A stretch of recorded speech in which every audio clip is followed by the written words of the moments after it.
पाकिस्तान से इस वक्त की एक बड़ी खबर आ रही है। पाकिस्तानी सेना की चौकी पर कब्जा किया है। बन्नू सैन्य चौकी पर टीटीपी ने कब्जा कर लिया है। ये जो सारा उन्होंने जो फायरिंग शुरू करके बॉर्डर पोस्ट के ऊपर एकदम हमला किया, ये बिल्कुल उन्होंने सोचा कि ये अच्छा टाइम है। बड़े सख्त बयानात सामने आ रहे हैं, जहां पर खासकर अफगान तालिबान के हिमायती अकाउंट्स की तरफ से जो कि पाकिस्तान के ऊपर बड़े सख्त इल्जामात लगा रहे हैं और पाकिस्तान मुखालिफ बयानात। इस दौरान यूसुफ साहब का बयान आ जाता है, वो कहते हैं कि हम अफगानिस्तान के साथ खड़े हैं, अफगानिस्तान की सोवरेनिटी, अफगानिस्तान की टेरिटोरियल इंटेग्रिटी, इन सब के लिए हम अफगानिस्तान के साथ खड़े हैं। जो पाकिस्तान को लगता है कि जी हमारे साथ तो बड़ी इस्लामिक कंट्रीज खड़ी हैं, लेकिन हमसे ज्यादा तो वो भारत के साथ नजर आती हैं। और पाक अफगान कशीदगी के बाद चमन में बाबिदोस्ती, खैबर में तोरखम, शिमाली वजीरिस्तान में गुलाम खान, जनूबी वजीरिस्तान अंगूरजा और कुरम में खरलाची बॉर्डर 28वें रोज भी बंद है। हमारे पास न्यूक्लियर बॉम्ब भी है, तो उस न्यूक्लियर बॉम्ब से भी हमारी रिस्पेक्ट में कुछ ज्यादा इजाफा नहीं हुआ। मुझे ये लगता है कि अब मुज़ाकरात नहीं होने। अब पाकिस्तान के ऊपर और प्रेशर आएगा फ्रॉम बोथ साइड्स। हमारे दो प्राइम मिनिस्टर तो मुझे रिकॉर्ड पे हैं कि जिन्होंने कहा कि हम दोस्त मुल्क में जाते हैं किसी में, तो वो लोग घबरा जाते हैं कि ये पैसे मांगने आए होंगे। मेरा ये ख्याल है कि ये परमानेंट पॉलिसी बना ली है तालिबान ने भी और उधर इंडिया ने भी। तो किसी स्टेज पे भी इंडिया जो है वो अपनी लाइन के ऊपर और एक्शन कर सकता है। हम सर कहाँ पे सेट होते हैं या कहाँ पे फिट आते हैं, इसलिए कि हमें तो OIC वाले भी लिफ्ट नहीं करा रहे। हमें तो अमेरिका के साथ भी हम सिर्फ चापलूसी के ऊपर ही चल रहे हैं। जिन कंट्रीज के साथ हमारे रिलेशंस ठीक होने चाहिए, खास तौर पे जिनके साथ बॉर्डर लगता है, जिसमें भारत भी है, ईरान भी है, अफगानिस्तान भी है, उनके साथ हमने शदीद झगड़े कर रखे हैं। अफगानिस्तान की तरफ से भी कहा जाता है कि जी अमेरिका और रशिया तो बहुत दूर है, हम तो बिल्कुल साथ में। अभी 2 दिन पहले स्टेटमेंट दिया है अफगानिस्तान के मिनिस्टर ने। तो हाँ, ये सोच लो कि हम क्या करेंगे। तो सर हम आखिर प्रॉब्लम क्या है हमें? हर बॉर्डर जो है हमारा, वो हर वक्त जो है वो एक्टिव क्यों रहता है? जी OIC का भी आप देख लीजिए ना कि OIC पे अब सऊदी अरेबिया का बहुत ज्यादा इन्फ्लुएंस है। उसके भी मुकाबले में हमने मलेशिया के साथ मिलकर कुछ करने की कोशिश की। हमारे प्राइम मिनिस्टर थे इमरान खान, उन्होंने कहा हम एक ऐसा चैनल बनाएंगे जो इस्लामोफोबिया को काउंटर करेगा। Saudi Arabia did not like that, और फिर वो कुछ भी नहीं हुआ उस फ्रंट पे। तो हमारे यहाँ लफाजी ज्यादा है और हकीकत पसंदी जो है ना वो कम है। और पहले हम इंडिया के खिलाफ उस तरह की लैंग्वेज यूज करते थे, अब वही लैंग्वेज हम अफगानिस्तान के खिलाफ भी यूज कर रहे हैं। हालांकि एक वो अमेरिकन प्रेसिडेंट की बड़ी इंटरेस्टिंग कोट है कि carry a big stick but speak softly. तो आप अल्फाज को अपने नरम रखें। हमारे जो डिफेंस मिनिस्टर साहब हैं, और हमारा डिफेंस मिनिस्टर जो है ना शायद दुनिया का सबसे पावरलेस मिनिस्टर होता है, तो वो भी जो है अफगानिस्तान के खिलाफ बढ़ चढ़ के बयान दे रहे हैं। हम जंग कर देंगे, हम ये कर देंगे, हम वो कर देंगे।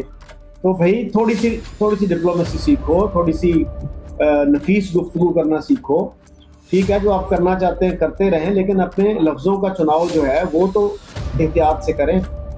उससे तो आप पूरी दुनिया को ये मैसेज ना दें कि आप एक इररिस्पॉन्सिबल कंट्री हैं या एक अग्रेसिव टोन में बात करने वाला मुल्क है।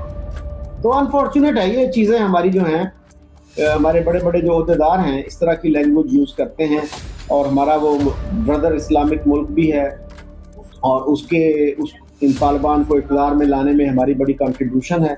अब तो हमारे बड़े बड़े डिप्लोमेट भी ये मानते हैं कि उनके लिए हमने बड़ी कुर्बानियाँ दी, अमेरिका तक को नाराज़ किया। वो यही कहा करते थे ना कि आप डबल गेम कर रहे हो, ना करो ये। तो उन्होंने भी हमें मायूस किया। तो अब उन लोगों की अकाउंटेबिलिटी होनी चाहिए ना जिन्होंने ये पॉलिसी बनाई थी।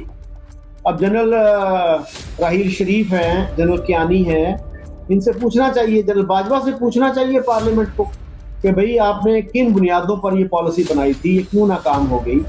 फिर कश्मीर पर भी पूछ लें उनसे कि क्या आपकी पॉलिसी थी, किस तरह से आपने ये पॉलिसी बनाई, क्या असम्पशंस थी, क्या समझ रहे थे आप कि ये 10 साल में मसला हल हो जाएगा, 20 में होगा, 50 में होगा, और किन लाइंस पे होगा, यू नो।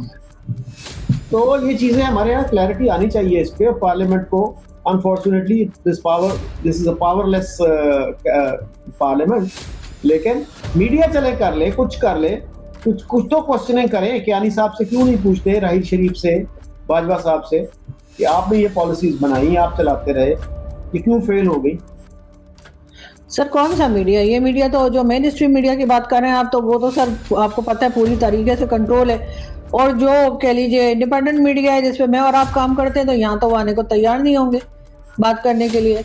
हमें तो वो कह देते हैं कि जी ये तो गद्दार हैं या ये तो रॉ के एजेंट है और क्या क्या, हम तो वो बातें भी भुगत रहे हैं और वो भारत साइड से हम ISI के एजेंट भी कहलाते हैं। तो हमें तो समझ नहीं आ रही कि दोनों तरफ जो है वो हमें इस तरह से कहा जाता है। लेकिन बहरहाल अपनी कंट्री के लिए सर बात तो हम करते रहते हैं और हम करते रहेंगे, और मेरा ख्याल है ये चीज़ें हाईलाइट होती रहनी चाहिए।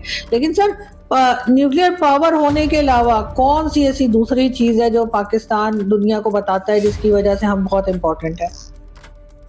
वो हम कहते हैं जी हमारी स्ट्रेटेजिक लोकेशन है, और ये हमने जिन्ना साहब के ज़माने से शुरू कर दिया था कि जी हम पिवट ऑफ द वर्ल्ड है। और वो पिवट ऑफ द वर्ल्ड जो है ना हमारे फ़ायदे की चीज़ नहीं निकला, हमारे लिए नुकसानदेह ही साबित हुआ। इसलिए कि हमने कभी कोशिश नहीं की इनलाइटेंड पॉलिसीज़ बनाने की, सिर्फ जंगो जदल पे ही इन्हिसार रखा कि जब जंग होती है हमारे खित्ते में तो हमारी बातें खिल जाती हैं कि जनाब कितना ज़बरदस्त काम हो गया, हमारी इकानमी बेहतर हो गई, ये हो गया वो हो गया, और ये नहीं सोचते कि लॉन्ग टर्म कॉन्सिक्वेंसेज उसके क्या होंगे। अब 80s में हम कितने खुश थे कि जी पूरी दुनिया जो है वो अहमियत दे रही है पाकिस्तान को। तो फिर अब कहा जाता जी वो तो क्लाशनिकोव कल्चर आ गया था, वो तो हेरोइन कल्चर आ गया था, ये हो गया था, ये रेफ्यूजीज आ गए थे, ये नाशुक्रे हैं, और उससे भी बदतर लफ्ज यूज किए जाते हैं। तो नमक हराम, यस नमक हराम कहा जाता है उनको। उस वक्त वो हमारे भाई थे और पूरी दुनिया इमदाद भी दे रही थी, डॉलर आ रहे थे, तो वो पिवट ऑफ द वर्ल्ड हम बने हुए थे। तो कब तक भाई इस चीज़ पे आप चलेंगे? आप अपनी पॉलिसीज ठीक कीजिए, अपनी इकोनॉमी पे फोकस कीजिए, लोगों को फैसिलिटीज दीजिए, उनको हेल्थ केयर दें, तालीम दें, जॉब्स दें, इस पे तवज्जो दें, अपनी ओरिएंटेशन, अपनी प्रायोरिटीज को रीसेट करें।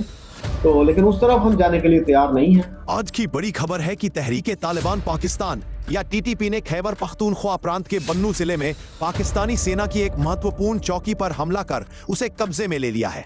इस हमले के दौरान पाकिस्तानी सैनिक घबराकर पीछे हट गए और TTP ने हथियार भी जब्त कर लिए। यह घटना पाकिस्तानी सेना प्रमुख जनरल असीम मुनीर और प्रधानमंत्री शहबाज शरीफ के लिए एक बड़ा झटका है। साथ ही यह हमला अफगानिस्तान और पाकिस्तान के बीच संबंधों को और तनावपूर्ण बना रहा है, क्योंकि अफगान तालिबान ने अफगानिस्तान की प्रभुता का समर्थन करते हुए पाकिस्तान की कड़ी आलोचना की है। बन्नू के इस क्षेत्र में बढ़ती हिंसा के कारण सीमा बंदी की स्थिति बनी हुई है और TTP की गतिविधियां वहां सुरक्षा की एक बड़ी चुनौती बनी हुई है। पाकिस्तान ने अफगानिस्तान में TTP ठिकानों पर हवाई हमलों की योजना भी बनानी शुरू कर दी है ताकि इन हमलों को रोका जा सके। यह स्थिति क्षेत्रीय स्थिरता के लिए चिंताजनक है और पाकिस्तान के आंतरिक सुरक्षा संकट और विदेश नीति में बड़ी चुनौतियां उत्पन्न कर रही है। हम आपको इस मामले में आगे की खबरें देते रहेंगे। अगर आपको वीडियो पसंद आए तो चैनल को सब्सक्राइब करें और बेल आइकन को जरूर दबाएं ताकि आपको ऐसे ही लेटेस्ट वीडियो की नोटिफिकेशन मिलती रहे। Thank you for watching. मैं हूं विवेक। मिलते हैं नेक्स्ट वीडियो में। Stay updated and stay safe.